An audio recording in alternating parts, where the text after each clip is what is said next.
சிந்திக்க வைக்கும் ஜென் கதை. அந்த ஜென் துறவி விளக்கமான போதனைகள் செய்வதில்லை. யாராவது போதனை செய்யும்படி வேண்டினாலும் சில வார்த்தைகள் பேசிவிட்டு எழுந்து போய்விடுவார்.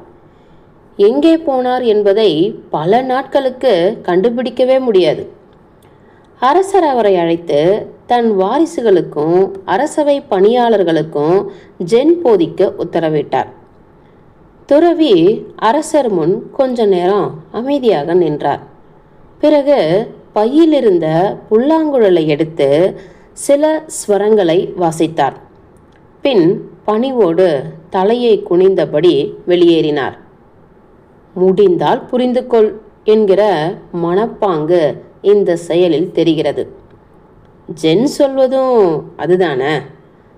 நிச்சலமான அமைதியான மனம் இசையை போன்று இனிமையான பேரறிவை பெறலாம் என்பதே அவர் சொல்ல முயன்றது.